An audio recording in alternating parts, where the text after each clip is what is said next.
Okay, so hello everyone. So today I'm going to talk about sa ato ang midterms. So mag-create ko og simple nga walkthrough para makahibaw jud mo unsaon ang ato ang midterms. So first of all, make sure nga open na inyong SAMP. Okay, inyong na-start inyong Apache. Okay ra na siya o wala ning MySQL, basta importante ang kaning Apache nga server is ma-start. If dili mo kibaon sa pag-start sa inyong server or SAMP, adto mo sa inyong this PC, sa inyong C drive, yung pangitawan yung SAMP, niya scroll down until makita mo yung SAMP control. So i-double click na nimo para makakuha mo ani nga panel and then start ang inyong SAMP. If in any case dili siya mo start, i-start ang computer. Okay? So once started na to ang SAMP, open na mo Visual Studio and mag-create mo og folder dito sa ato ang htdocs. So inside sa atong htdocs, no, sa SAMP nya sud sa SAMP na htdocs, so sud ani mag-create og folder. So sa inyong practical, possible inyong last name na unya PC underscore PC223. But sa atong case na nakoy gibuhat and then ato ko ni sud. So ni-open ko Visual Studio Code and then ni-open ko sa folder. So local API ang name sa folder. So mura na siya akong gi-open. Then as you can see, everything is blank, wala pa'y sud. So sa practical, the same ra pod. Okay? Walay sud. Alright, so first atong buhaton is mag-create ta og duha ka files. Okay? So the first file is going to be our api.php. So dire kani nga file na to isuwat ang unsay naa nga data sa tuang API. And then another is of course atong index.php nga mao mo retrieve sa data nga naa sa tuang api.php. So again, sa api.php so wata nato tirig data, balisiya ang mag-serve og data. Kanya sa index.php mao mo retrieve sa data. Okay? So simple lang.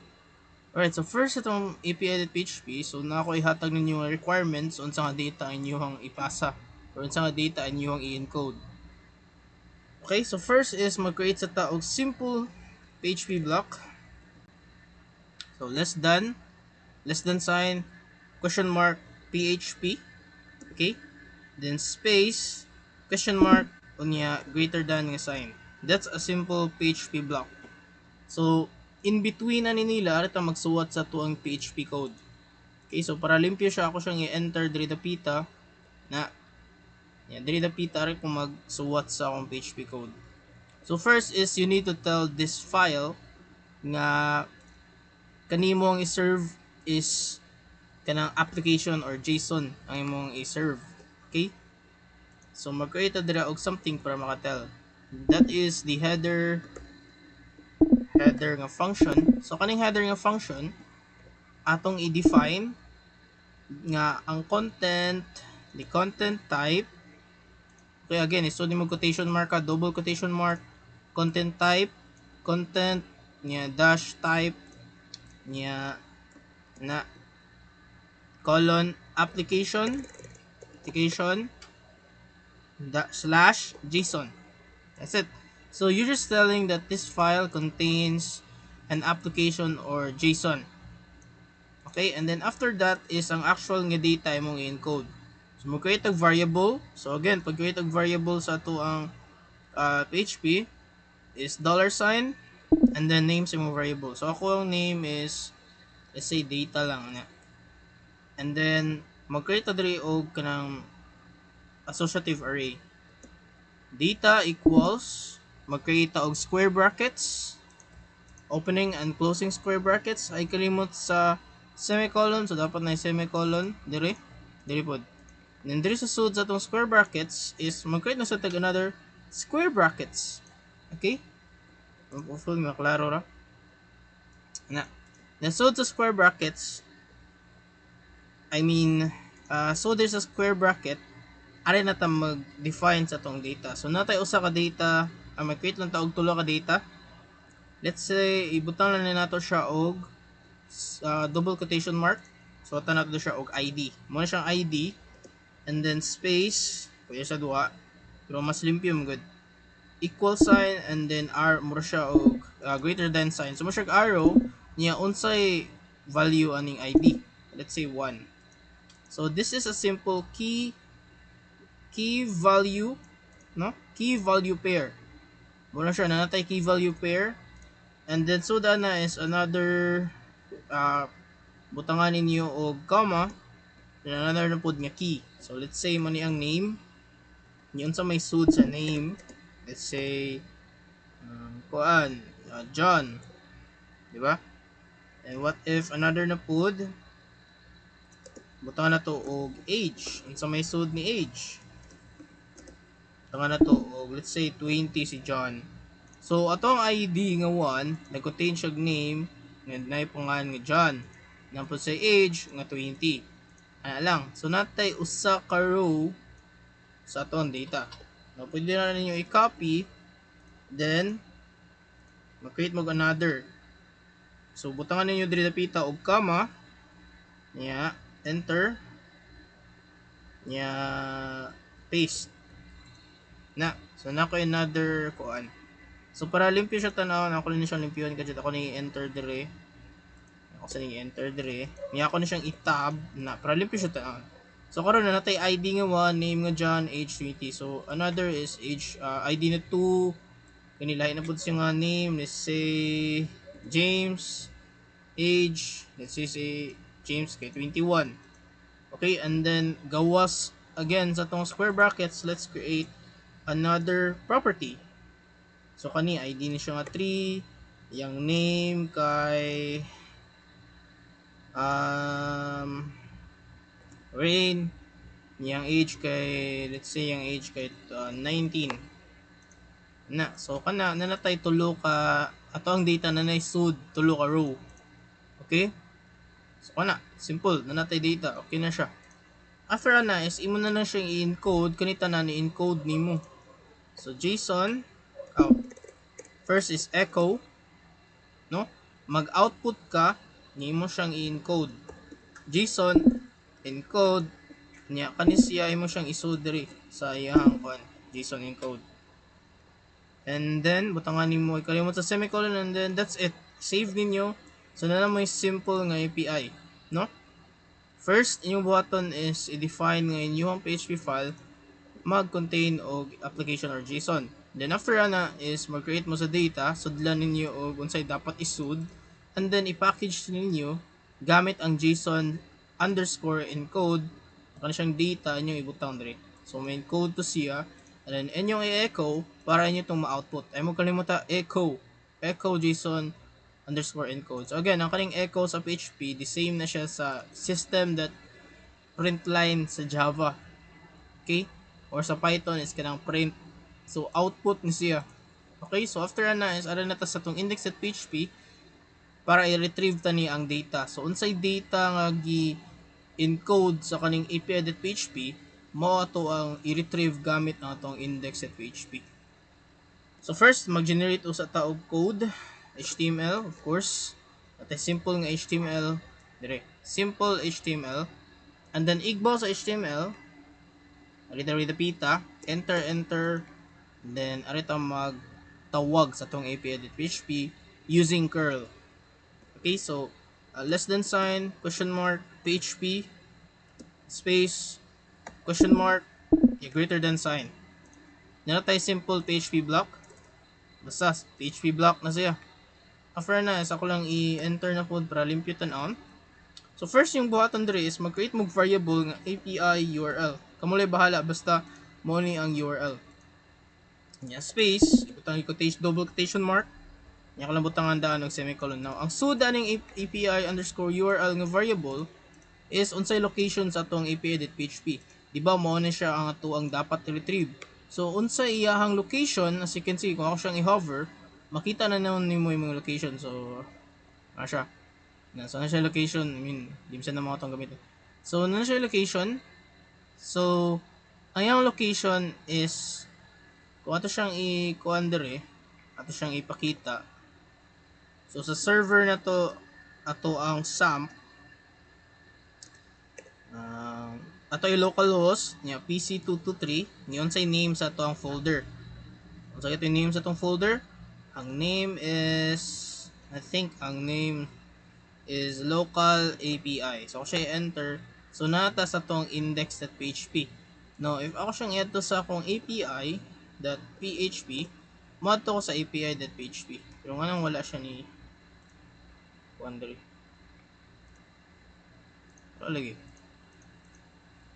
Oh, local API niya API.php dahil. Yeah.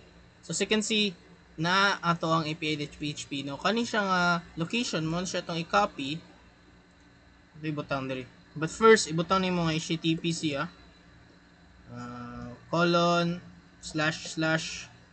ninyo paste. Ay, naraday daan de. Ako na lang i-paste ito.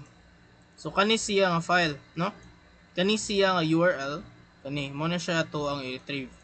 Once na natay location, ato nang buhaton is mag-initialize na ta sa tong curl. Okay? So, underscore curl ch, so variable sa atong curl, equals curl underscore init, initialize o niya atong isodri ang ato ang API URL. Isod na to. And then ay kalimot sa semicolon kay usually mo yung malimtan. So natay ch diri yung variable. Yan sud sa ch variable is ang pag-initialize atong curl. And then sud sa itong pag-initialize atong curl ang kaning URL. So bali atong gi-initialize ang kaning URL. So gi-initialize na to dire. Kanya kani siya tanan gisud na to sa tong ch nga variable. After ana is atong i-set ang operation. So curl /setup.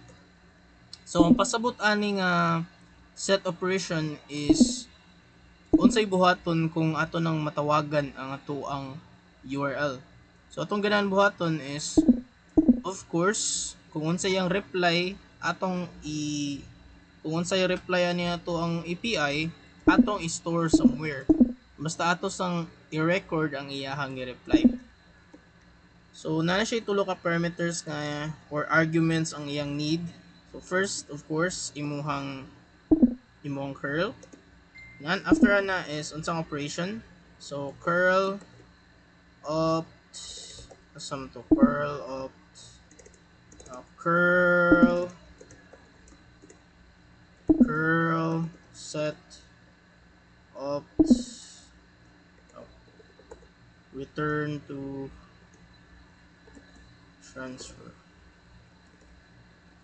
Curl opt return transfer. There you go. So curl opt underscore return transfer niya true. That's it. Wala na siya. So ang operation sa tong curl, tong pag-call is return transfer. This means nga unsay reply sa ato ang pagtawag atong i-record. After na is ato na initialize, ato na mo na ni actual nga pag-call. So mag-create sa tadiri og variable nga response para kung unsay response atong pagtawag atong ma-store sa atong response nga variable. So let's call exec na ni. Mo ni ang part nga mo call na ta. Curl execute ato ang ch.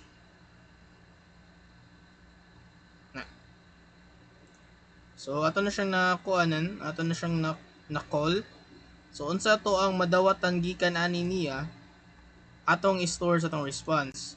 Now para ato tong magamit unsay sud sa response ato sa tong i-decode, di ba? Kaysa tong API.php nag-encode man ta, sunod ato na tong i-decode. So data equals JSON.decode JSON underscore decode niya ito atong response niya comma true. So unsa may pasabot ang true? So pasabot ang true is ang ato ang ma-decode nga data gikan sa response atong i-create as associative array. Okay, so mas dali na to siyang magamit. So inana lang siya. So pila na ni siya ka steps? 6 lang ka steps. So first is ang API URL. Command is ang pag-initialize sa call, isod na to og variable. After ana is nag-set ta unsay operation, so unsay reply atong dawaton unsay reply. Then after na is ang pag-actual nga pag-call. So ang reply ato niya is atong gi-store sa response. Nya si response atong gi-decode, gi-load na to sa data. No kaning data mo na itong gamiton diri sa ato ang HTML. So kaning HTML na to mo na to ang view. Okay, mo na ni ang pag-display. So again, natay head, di ba? So ato'y butang suit sa atong body, no? Suit sa atong body nga tag ang ato ang i-display. So para limpyo siya tanawon, mag-create ng tag table. Tangal lang ko na din siya og title. Tangal na nina to diri og test data retrieval na. So sa tong table, okay, natay t-head nya mag-create na siguro diri og t-body. I'm pretty sure kibaw naman yung mga tables. Mag-create og th, so table header. So unsa man itong i-display natay ID, name, and age. So ID, next is name, and then age. So ito siya is name, kani kay age. So fairness, diri sa t-body, ari na ni actual nga per-retrieve nito sa data. So take note nga atong data is nasud sa data nga variable. So aton siyang tawagon diri. So first is you need to create a PHP block para natay loop gali. So gamiton na to ang loop para mo loop ta sa unsay sud sa to ang data niya atong i-display. Okay? So first is mag-create ang PHP block. Isud sa PHP block, tanan og space para maklaro ninyo. Gamit ta og for each. For each, na-add tayo kaning ni opening and closing parenthesis niya sud aning for each data, diba? For each data as kaning as unsa mag-create og bag-o nga variable. So atong case $sign niya item. For each data as item, that means nga for each value sa atong data atong ibutang sa iyang individual nga item. Murag kani kay naka-package man ni. So ato siyang giusa-usa diri dapita. Okay? And then after na is ay mo kalimot mag-create ta og colon. Okay? So for each data as item colon ari na itong actual na to nga pag-display sa atong data. So mag-create usa ko diri og tr. So table row. For each table row, ang iyang i-display is mag-display siya og table data.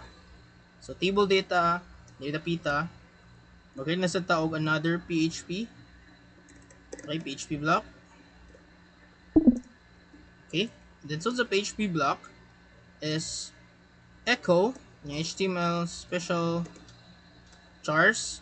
So kaning HTML special chars is iyang i-make sure nga walay kung unsay string nga kung unsay string sa atong item or unsay string kani string man ni, so dapat string or anything unsa nga data is more po diyang ma-display, wala na yung others.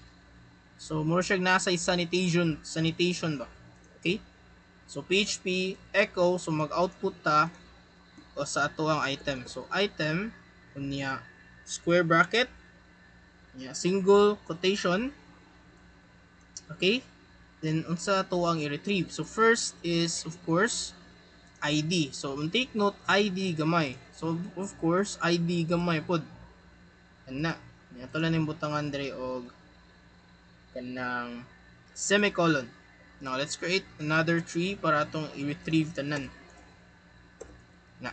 So first na natay ID, sunod is ang name, i-retrieve na tong name. Dayon ang age. Na. So once na nakuha na ninyo, inyo na lang i-close ang ato ang loop. So ang closing statement sa for each kay and for each. Ako lang nang i-copy para dili siya madugay. So and for each nya semicolon. Okay?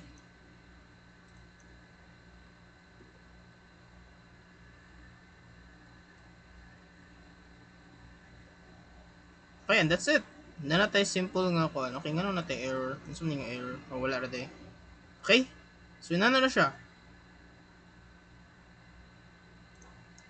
Okay, so ato lang daw na siyang i-save, ni ato na siyang i-visit. So ato i-visit atong index. Okay noon, pwede ra largon. Okay, there you go. So mura na siya. Yun lang. That's it.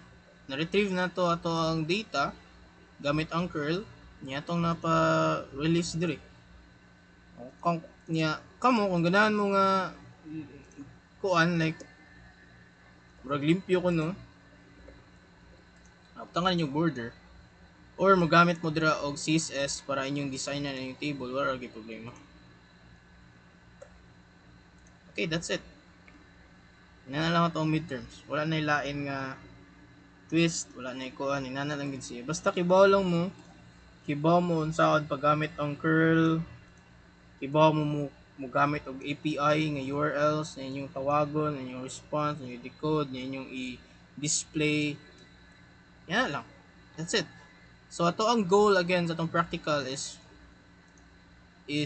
atong paningkamutan nga makaibaw mo unsaon pag-create, no? Kibaw mo unsaon pag-create og inyuhang API, your own local REST API, and then unsaon to ninyo pag-retrieve inyuhang API. Okay, so inana lang siya. That's it. Okay, and Marto, bye-bye.